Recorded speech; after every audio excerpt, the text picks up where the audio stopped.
A man walked on a cold and gray day in Alaska, where everything was covered in white snow and ice. He was wearing warm clothes and boots, but still felt cold. It was his first winter in Alaska. The man was heading to a camp near Henderson Creek, where his friends were waiting for him.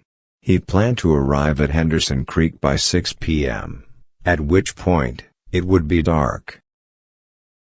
His friends had prepared a fire and warm meal for him to enjoy upon his arrival.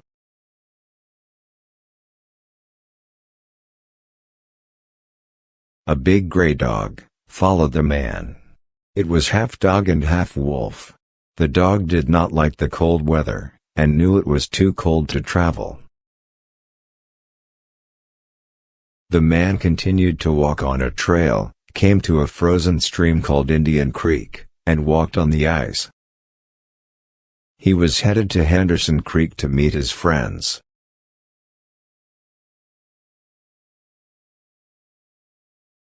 He walked and looked at the ice. He stopped, and walked around a part of the frozen stream, because he saw that the ice was thin there, because of an underground spring. If he went there, he might fall through the ice, and get his boots wet. If that happened, it would be very dangerous, because it was cold, and he could freeze to death.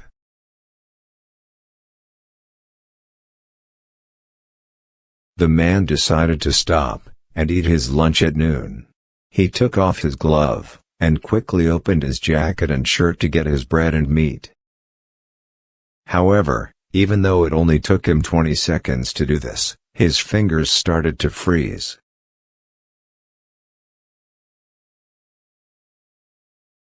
He hit his hand on his leg multiple times until it hurt. He then quickly put his glove back on. He started a fire, first using small pieces of wood, and then larger ones. He sat on a log covered in snow, and ate his lunch, while warming himself by the fire. After a few minutes, he got up and continued walking on the frozen stream. The man's journey was disrupted when, after half an hour of traveling, he found himself falling through the snow and into a patch of water.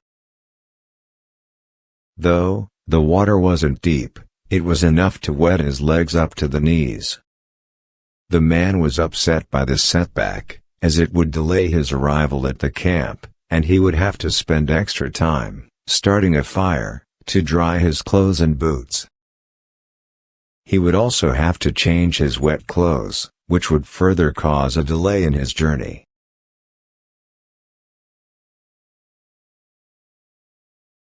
He approached a group of small trees that had dry grass and wood from a previous flood lodged in their branches.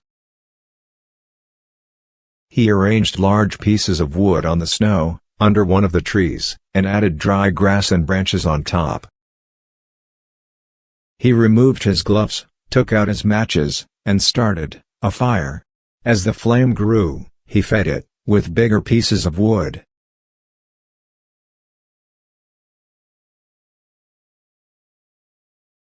He was being very careful, and working slowly, because it was extremely cold outside. At -60 degrees, it was important for him to succeed in building a fire, because if his feet were wet, it could be dangerous. While he was walking, his blood was flowing and keeping him warm, but now that he stopped, his blood was starting to retreat, and his feet, fingers, nose, and all his skin felt cold, because they were freezing.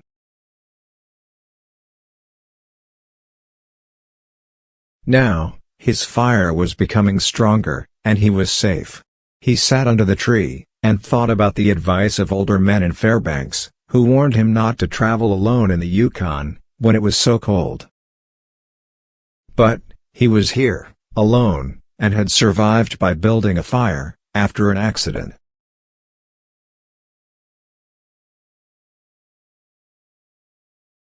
He thought, the old men were weak, and that a true man could handle traveling alone.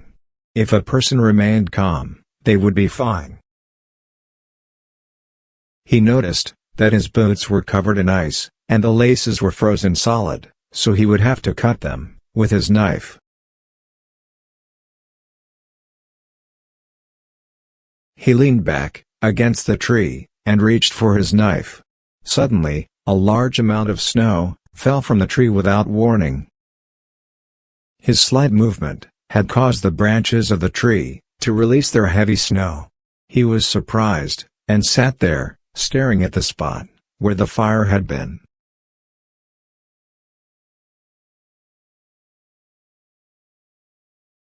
He realized the old men were right, and that if he had someone with him, he would not be in danger now. The other person could have built the fire, but he would have to do it himself. He knew this time he could not fail.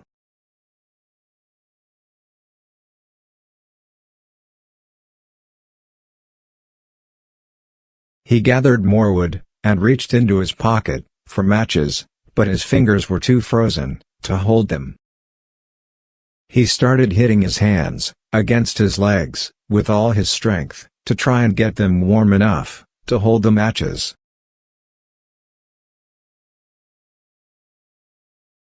After a while, he was able to feel his fingers again, but they quickly froze once more when he reached for the matches. All the matches fell out of his pocket and onto the snow. He tried to grab one, but failed because his fingers were too cold.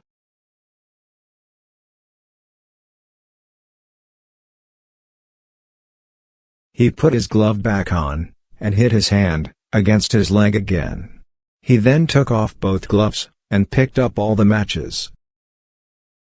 He held them in both hands, and scraped them against his leg. They immediately lit up. He held the burning matches to a piece of wood, but after a moment, he realized he could smell his hands burning and felt the pain. He opened his hands and the matches fell onto the snow and went out with a puff of gray smoke. The man looked up and saw the dog was still watching him. He thought that he would kill the dog and bury his hands inside its warm body. Once he was able to feel his fingers again, he could build another fire. He called to the dog, but it heard danger in his voice and backed away. The man called again, and the dog came closer. He reached for his knife, but realized he couldn't bend his fingers. He couldn't kill the dog because he couldn't hold the knife.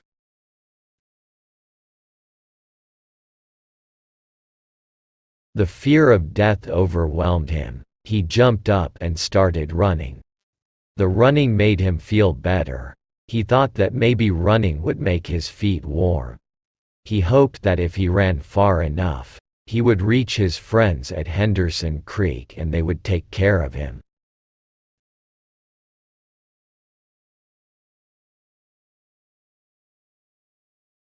It was strange to run and not feel his feet hitting the ground. He fell several times. He decided to take a break.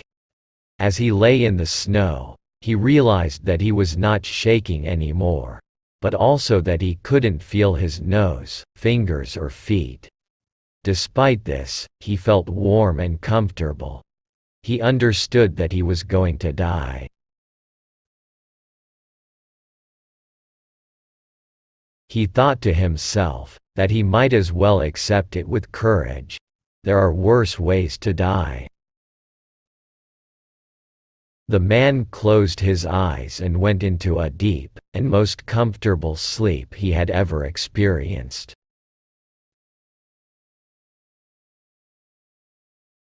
The dog sat facing the man, waiting.